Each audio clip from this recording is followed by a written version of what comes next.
This is Wouwbrugge. This is my hometown. And here you are, right in the middle of the nature. Center of Holland. We call it the Green Heart.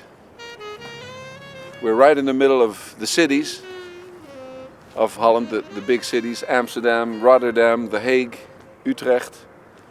And our little village is right in the middle. And it's beautiful.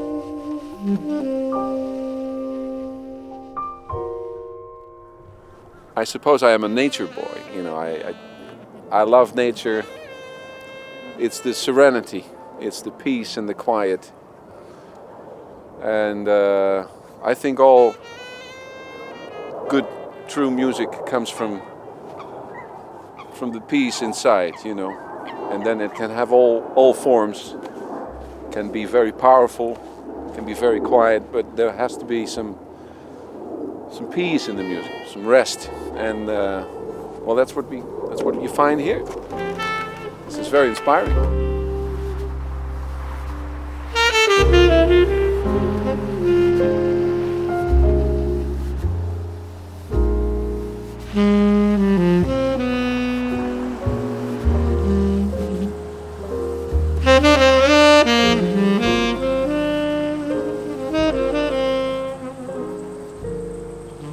But it's true, I need the city too. I need the movement and the craziness and the inspiration, the artistic climate. The craziness, you need craziness in life, and I find that in the city. All these beautiful people, all these colors, all these different energies.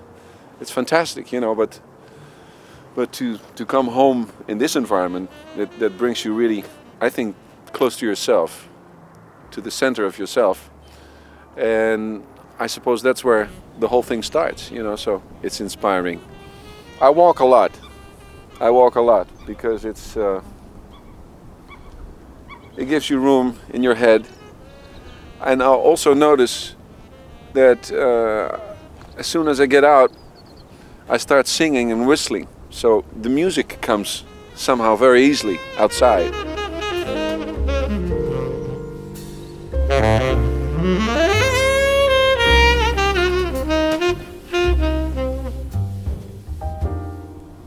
I started out being very much inspired by tenors like Michael Brecker or my saxophone teacher back then, Ferdinand Povel, a wonderful player, and back then a huge inspiration source for me.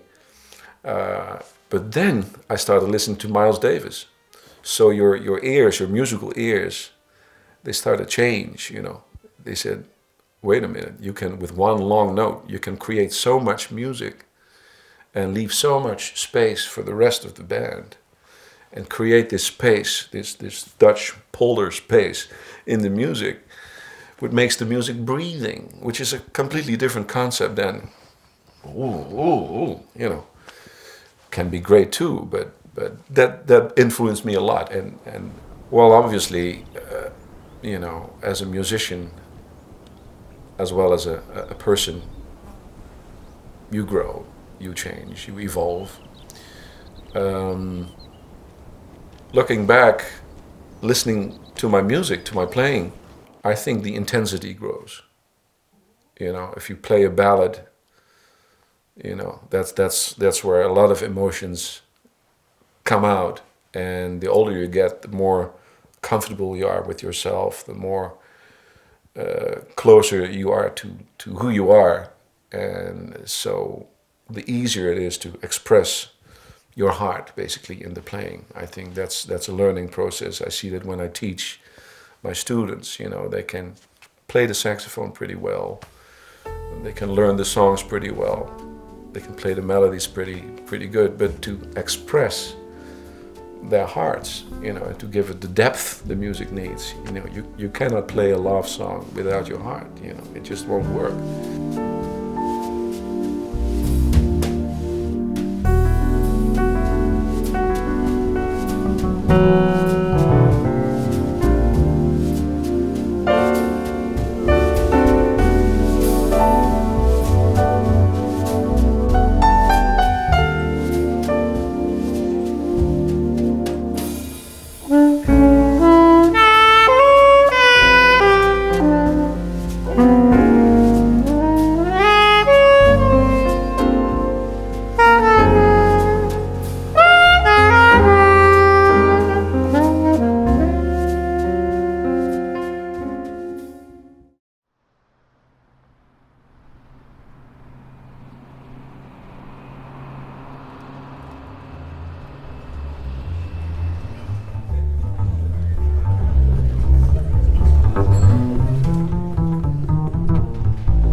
is something else.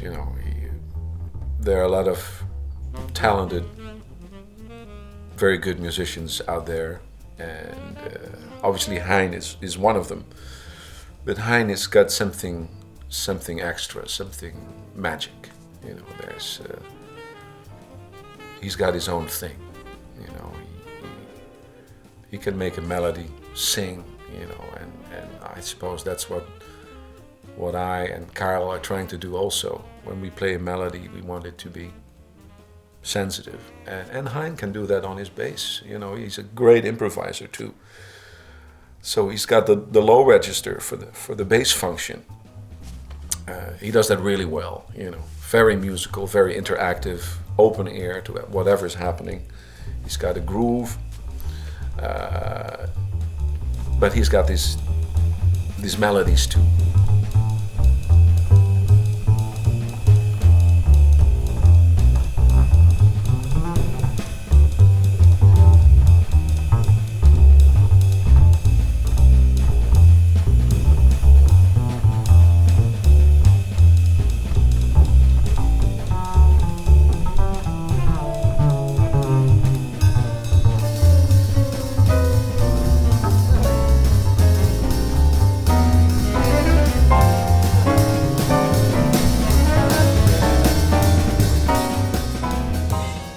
So in that sense, it's great to have this combination. Joost van Schaik, our quarter drummer, he's on the same frequency. He really understands what we're doing.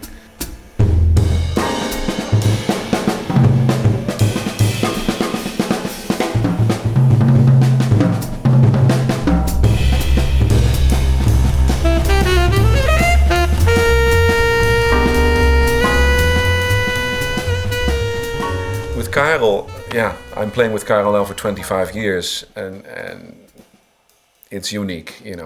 I don't know anyone like Karel, not anyone. He can go anywhere musically. He's just, in my opinion, a musical genius. He creates things that you've never heard before, harmonically, melodically. And there's this depth in his playing.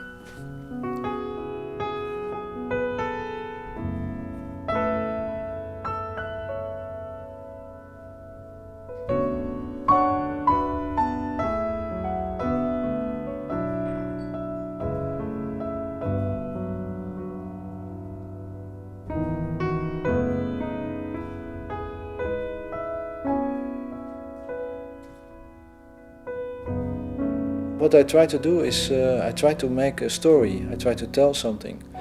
And that's the nice thing about improvisation, that you can really say something on your instrument, which has the meaning of you are talking to someone. And if you can do that together, it's even better. What we always had was this interaction and communication, and that is something which is quite rare. I mean, in Holland, but also outside Holland, you cannot find that so easily. So that's really something special.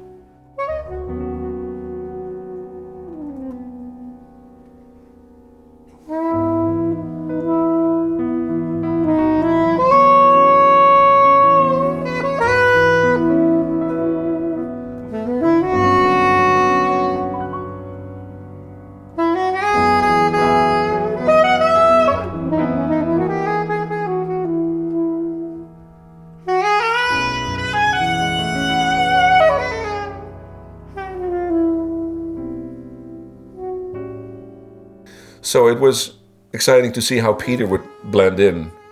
We have a band and Peter was new. But it just went like a fine marriage. It went really, I think, really well.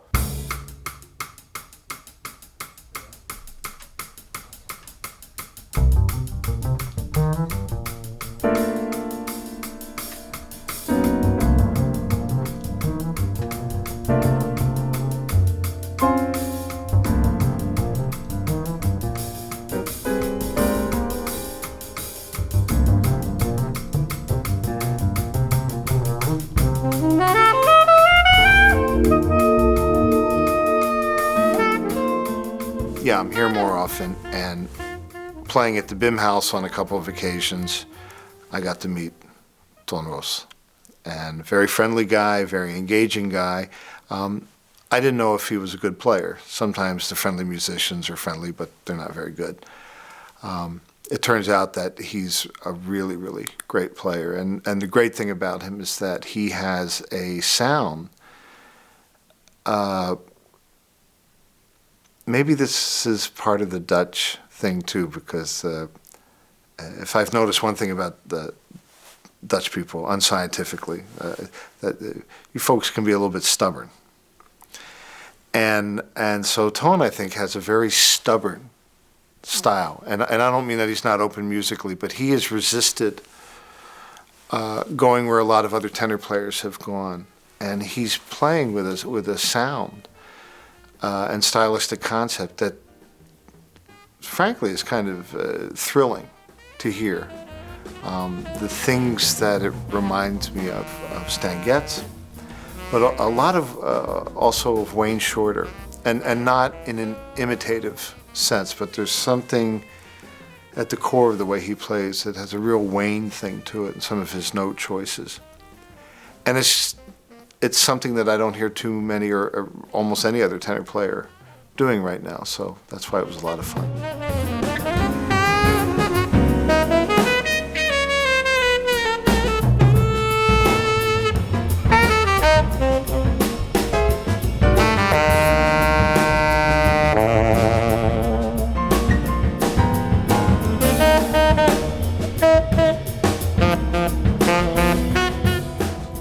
The BIM House concert was a special night, I think, because for the first time, we were on stage with Peter, one of our heroes, one of many people's heroes. So that's exciting,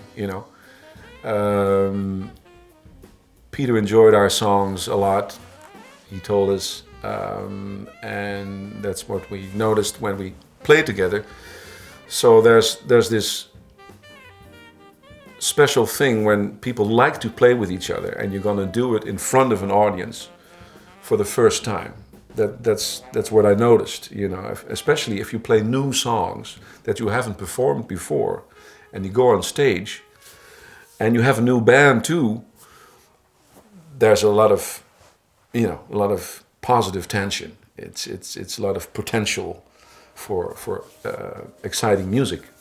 And I think in the BIM House, that's what happened. The audience was excited, and we were excited. And at the same time, because you're experienced, you can keep your cool and give it your best.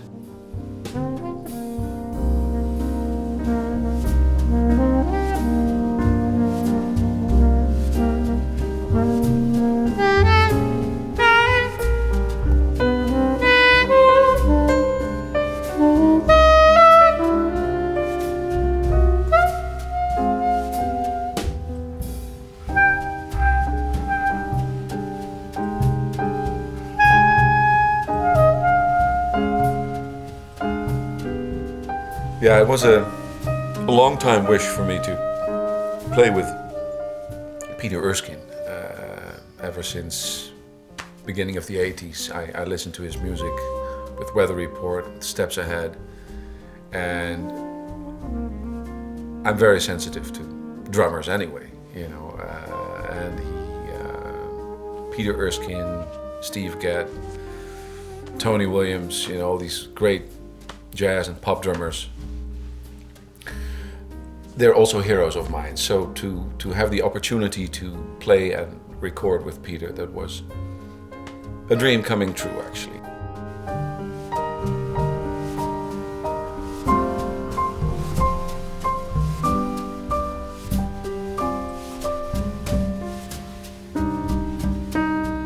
Excellent players, all.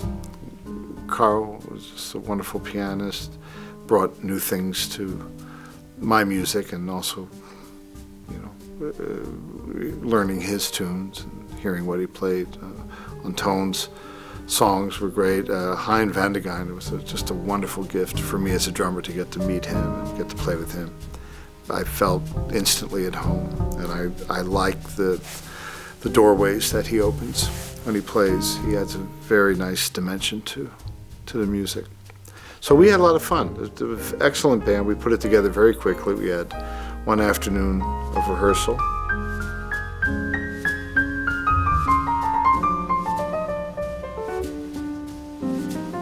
Well, we were all excited to hit the studio with Peter, and at the end of the day, the whole album was there. All the tracks were there, and it was quite amazing. We got inspired, a lot of first takes, you know, and Peter did some fantastic playing, and he inspired the whole band, and it seems like we inspired Peter too. So there was a good chemistry.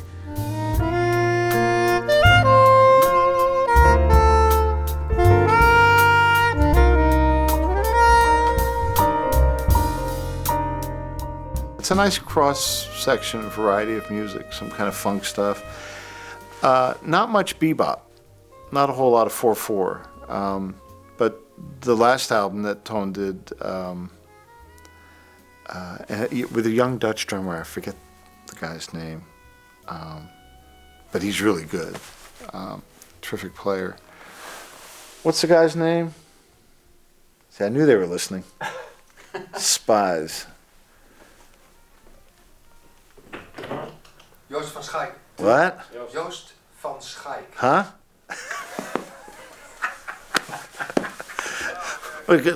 Our engineer Lex will come in and pronounce this fine drummer's name. Joost van Schaik. Echt een hele goede drummer. Yeah. I like him a lot. Yeah, I do too. Thanks, Lex. Appreciate the assist. So anyway, that's the guy who's playing drums. And so Toon and the guys made a great 4/4 jazz album. So anyways, okay, I thought we were going to be doing like kind of bebop.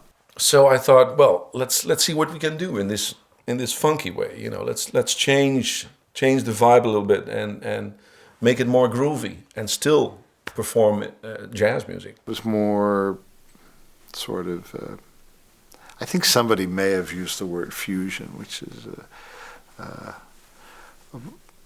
I guess it works, but it's not a word we say much around my house. And then Peter said, well, if I hear these songs, we might need a different drum set in the studio. You know, because conceptually it was a little more groovy. So, and I thought it was so cool, you know, he just wants to do it right.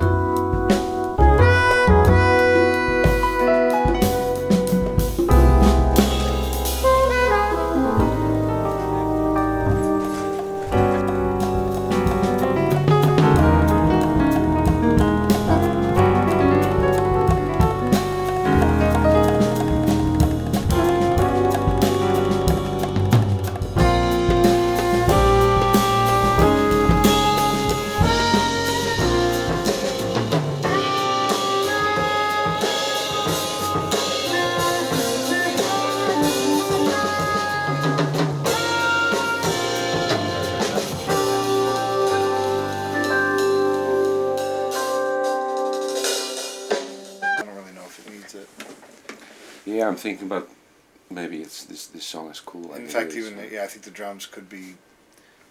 I'm very flattered that you are making them loud, but maybe you could bring them back a little bit on this. I see a little. I think so.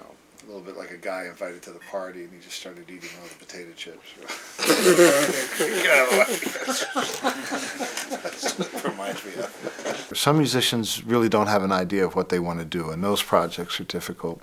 But Toon had ideas. In fact, I was joking with him because I would say, "Hey, Toon, what's the tempo?" And he'd start. He'd start singing a drum part, which was more information than I wanted. I want to kind of come up with my own part. And I'd say, I didn't ask you that. Don't sing me. Just tell me how fast it is. Hey Pete, about this song, Karel reminded me it might use some like that kind of thing to give it a little extra pulse. Little motion. Yeah. Which I can try with the tambourine, or I can try it with the 23 kilo shaker.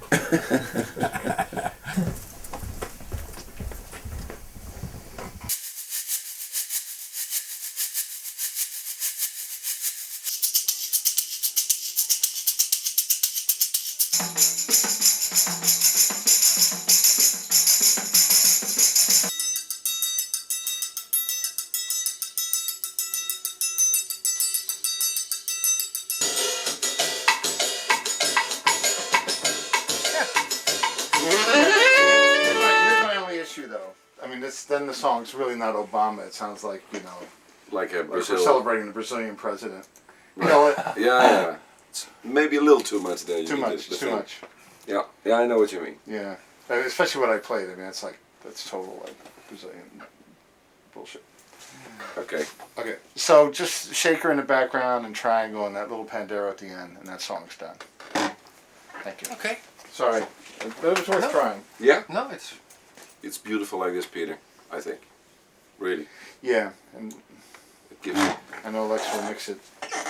yeah, The yeah. sheen on Smooth. it in the back, smooth, Yeah. and in the background, and not obnoxious. Cool. All right. Shall I continue doing percussion? Please do. Music Yeah. on my people.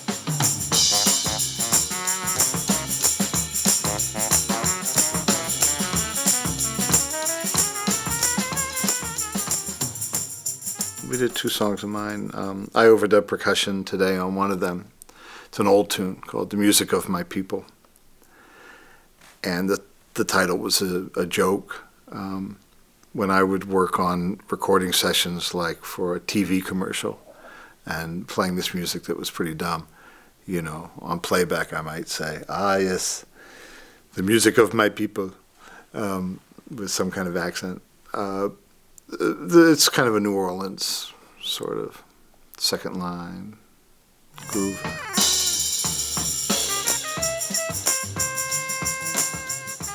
Okay, So so I'll make 2 more percussion tracks. you need 3 more. 3 more. Okay. He's got a plan. I got a plan. Okay. Lovely, this thing, Peter. Percussion. Very light. Track. Brazilian. It's huge though. This Yeah. is for like, you know, Right. people Partying in the dancing. street. Yeah. To be heard, you know, 4 blocks away.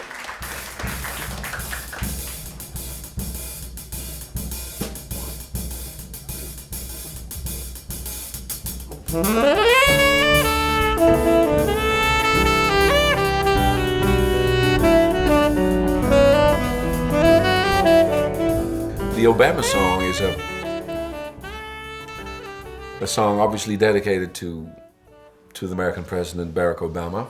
As a lot of people, I was excited to see this man becoming president, first black president in the United States, which is a historical event, obviously.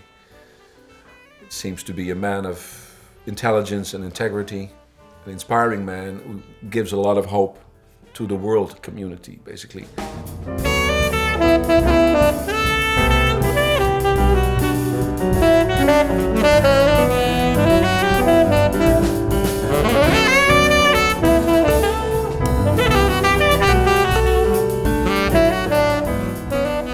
It was around that time that I went into the studio with Peter. I just felt like I wanted to make a dedication to this man. Barack Obama gives us hope. So I said, well, I got this song, which is a very major 7 song, a very happy song, actually. Let's try to record that. I call it the Obama song, and let's see what happens, you know. And so at the rehearsal, we pulled out the chart, and Peter saw it, and he said, hey, Obama song. So I saw it. That's where the first smile started. During the rehearsal, we were working on a number of tunes, and then Tom pulled one out that was called Obama Song, or Song for Obama or something. And I was like, wow, this is great, because just a few days prior, Barack Obama became President-elect Obama, and I had voted before I came over to Europe. I've been here for almost 3 weeks. So I watched the election from my hotel room in Cologne, Germany. I was working down there. And it was very exciting. It's the first time that I think most of us have felt and witnessed such a universal sense of hope, and that someone can inspire that. leads me to believe that great things can happen. Peter said, well, how about if I play this Brazilian groove? There.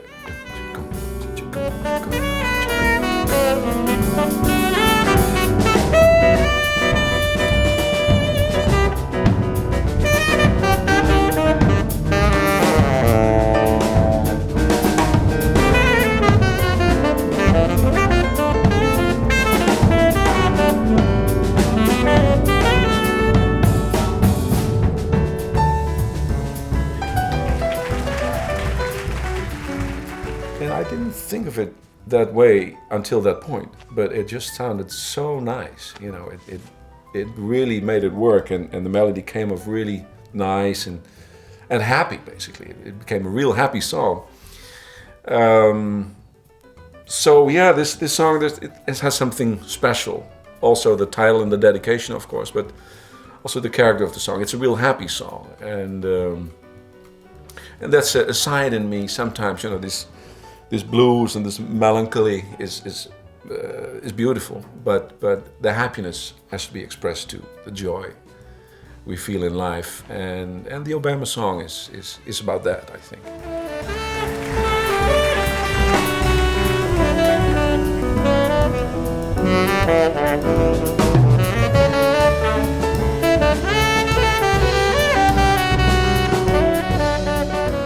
It's a joyous song.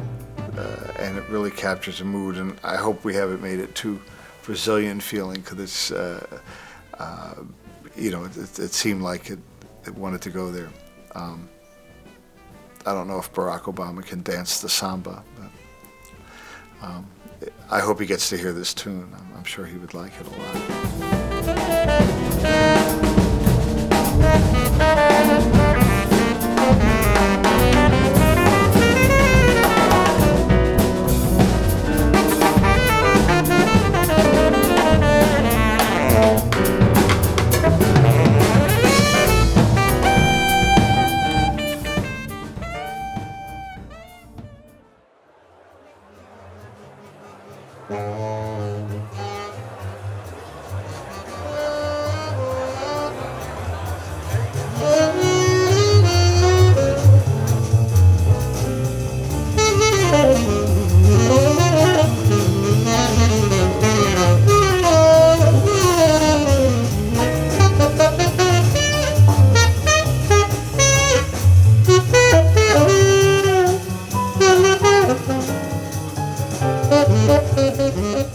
It's a lot of fun to play at the North Sea. It's simply a lot of fun. You know, you have Herbie Hancock around the corner. You got James Brown over there, and Pat Metheny playing there, and some of your Dutch colleagues are playing over there, and you're in it yourself too. So it's always very exciting to play at the North Sea.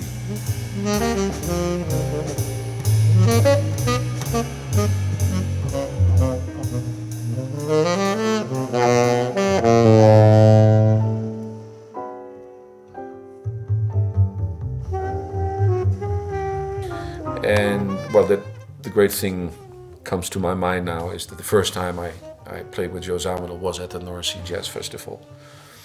So that's the crazy thing about the North Sea. They organized some sessions, and suddenly I was invited to be on stage with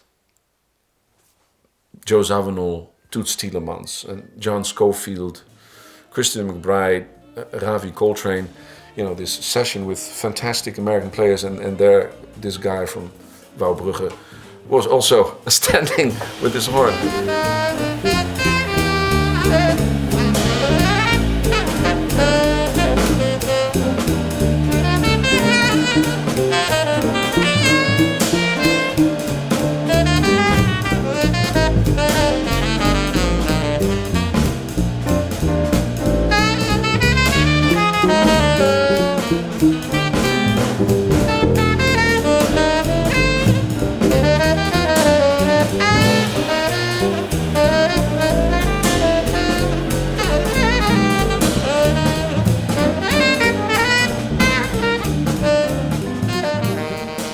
So that was exciting, you know, and I wasn't so sure how this thing would go, you know. It's kind of you know, it's a session, nobody knows what's going to happen. But I said, well, okay, I'll just give the best I got and see what happens.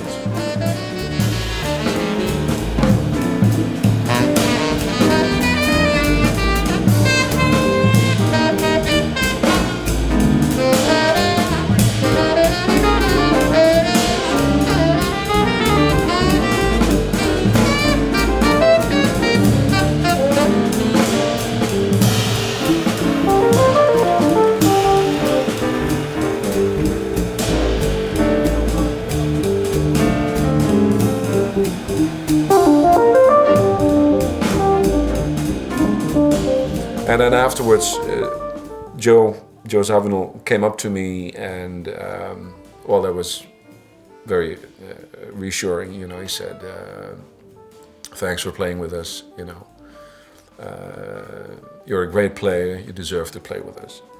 So that was so cool to hear this from the master. You know,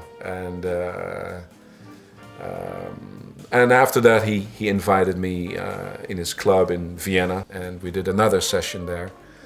So yeah, you know, I mean, how high can you fly? I mean, Joe Zawinul, he's out there, you know. Just to play with this guy, even on a session or two sessions, it was fantastic. You know, he's one of the gurus, you know, definitely. And John Scofield is one of my other musical heroes. You know, Toots Thielemans, the same thing. So to be there on stage with these guys, it was inspiring. It was crazy too, and it was fun too, and it was confusing. But basically, it was very inspiring. Yeah.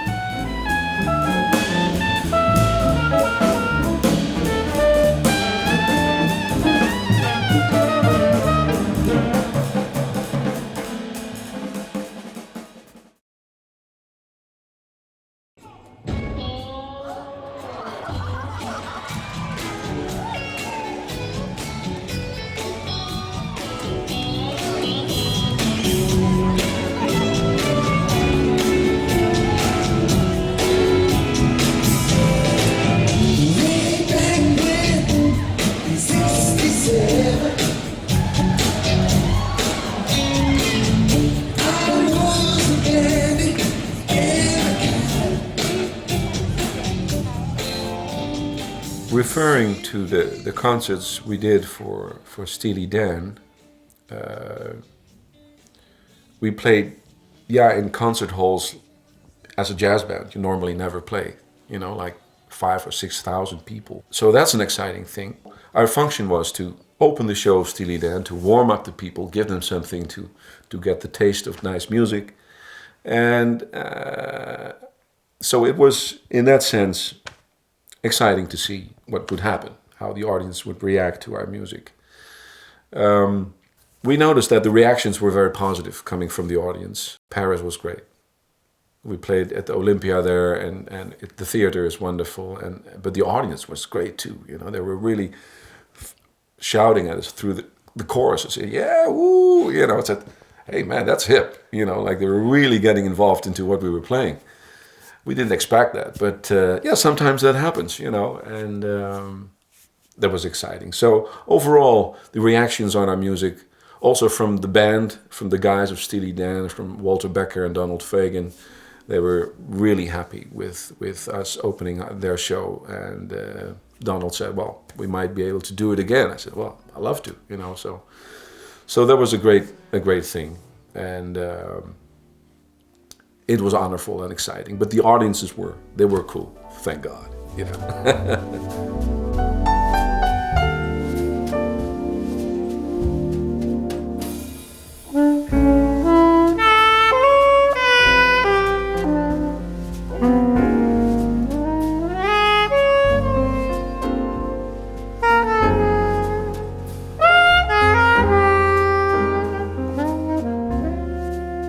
As soon as love is there, things go right, you know, and that's what I try to give in my music.